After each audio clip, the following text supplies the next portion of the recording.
Bonjour et bienvenue. Si vous visionnez cette vidéo, c'est que vous êtes admis dans un deck technique et que votre cheminement inclut des cours de formation générale. Dans cette vidéo, nous allons voir comment remplir les cahiers d'auto-évaluation pour les compétences de la formation générale dans le cadre de la reconnaissance des acquis et des compétences. Mais d'abord, vous devez savoir que faire de la formation générale en RAC peut impliquer un investissement de temps considérable en raison du niveau de préparation requis pour réaliser les différentes évaluations. Vous devrez en effet consulter des capsules d'apprentissage en ligne et des documents préparatoires, notamment en français et en philosophie. Vous devrez donc aborder cette étape avec aplomb et sérieux, ce qui augmentera vos chances de réussite. Avant de vous présenter un exemple de cahier d'auto-évaluation, revoyons les principales étapes de la démarche de RAC. Étape numéro 1, information sur la démarche. Au début de votre processus, vous avez assisté à une rencontre expliquant la démarche. Étape numéro 2, dépôt du dossier de candidature et auto-évaluation. À ce stade-ci, vous devriez déjà avoir fourni les documents nécessaires à votre demande d'admission. Il vous reste à remplir et remettre les cahiers d'auto-évaluation pour les compétences de formation générale qui seront à évaluer dans votre cheminement. Étape numéro 3, validation de la candidature. Vos cahiers d'auto-évaluation sont ensuite transmis à un ou des spécialistes de contenu pour une ou plusieurs entrevues de validation. Durant ces entrevues, on vous posera des questions sur les compétences de formation générale pour valider si vous êtes en mesure de réussir les évaluations dans une démarche de RAC sans avoir à suivre les cours complets. Les entrevues nous permettront également de jauger le sérieux de votre démarche et vos chances de réussite en validant votre niveau de motivation, d'engagement et d'autonomie. Préparez-vous à discuter de vos expériences et à démontrer comment elles vous ont permis d'acquérir les compétences requises. Si certaines compétences ne peuvent pas être évaluées en RAC par manque d'acquis, nous vous proposerons des solutions de rechange, notamment de suivre les cours complets en classe ou à distance. Il y a plusieurs scénarios possibles en formation générale selon vos acquis et vos expériences. Vous pourriez notamment faire toutes vos compétences en RAC, suivre un cheminement hybride, c'est-à-dire un mélange de RAC et de cours complets, ou suivre des cours complets pour toutes les compétences de la formation générale. Étape numéro 4, évaluation des compétences. Un spécialiste de contenu évalue vos compétences à l'aide de travaux, d'entrevues et d'enregistrements vidéo. Étape numéro 5, formation manquante si nécessaire. Si des lacunes sont détectées à l'évaluation, une formation complémentaire peut être donnée, suivie d'une réévaluation pour vous aider à maîtriser la compétence. Étape numéro 6, obtention du diplôme. Une fois toutes les compétences de votre programme évaluées, vous recevrez votre diplôme d'études collégiales. Pour bien vous situer dans votre cheminement, regardons ensemble les composantes d'un deck technique. Ce schéma représente le parcours sur 3 ans d'un étudiant inscrit à un deck incluant les cours de formation générale. Je vous rappelle qu'en RAC, il n'y a pas de durée prescrite. Les cellules en gris montrent les cours de formation générale qu'il faut réussir.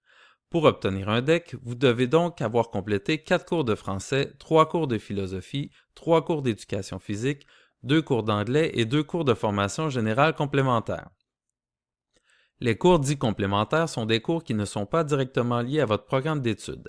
Si vous avez déjà suivi et réussi des cours dans un autre programme d'études, il se pourrait que ces cours soient déjà reconnus. Pour savoir quels sont les cours de formation générale qu'il vous reste à faire, référez-vous au bilan des acquis que nous vous avons acheminé ou communiqué avec nous. Dernier point important, vous devrez également réussir l'épreuve uniforme de français pour obtenir votre diplôme. Cette épreuve consiste à rédiger une dissertation critique à partir de textes littéraires. Vous recevrez une communication à cet effet lorsque vous serez admissible à l'épreuve.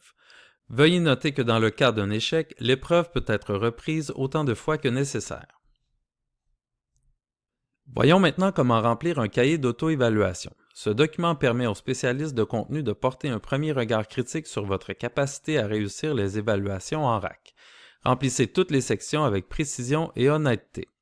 Considérez ce document comme un premier travail de niveau collégial, avec une bonne structure de texte et une maîtrise adéquate du français.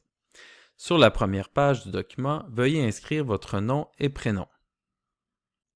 Veuillez ensuite remplir la fiche de renseignement personnel dans les premières pages du document. Il n'est pas nécessaire d'inscrire votre date de naissance et votre adresse. Vous trouverez ensuite des renseignements et consignes en lien avec le cahier d'auto-évaluation. Dans les pages qui suivent, vous trouverez les fiches descriptives décrivant les compétences du programme. Le nombre de compétences varie selon la discipline. Dans le présent exemple, il y a 4 compétences, donc 4 fiches descriptives. Lisez attentivement les fiches descriptives des compétences. Elles vous donneront une idée de ce que vous aurez à démontrer, car ce sont ces éléments qui seront évalués en RAC.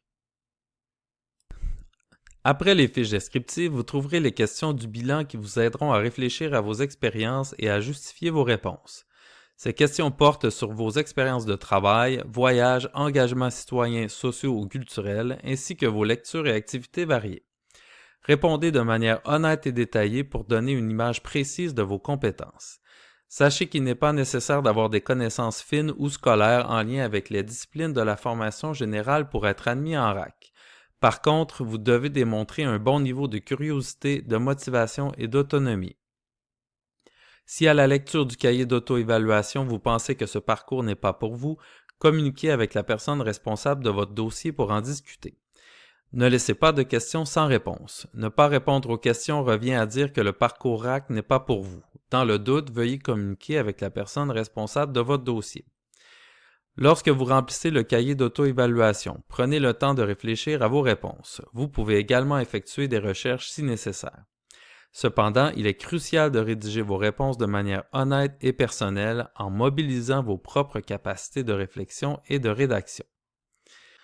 Sachez que nous portons une attention particulière au plagiat et à la tricherie et qu'ils ne sont pas tolérés en RAC. Au moment de vous évaluer, vous serez questionné sur vos démarches et réflexions pour chacun de vos travaux.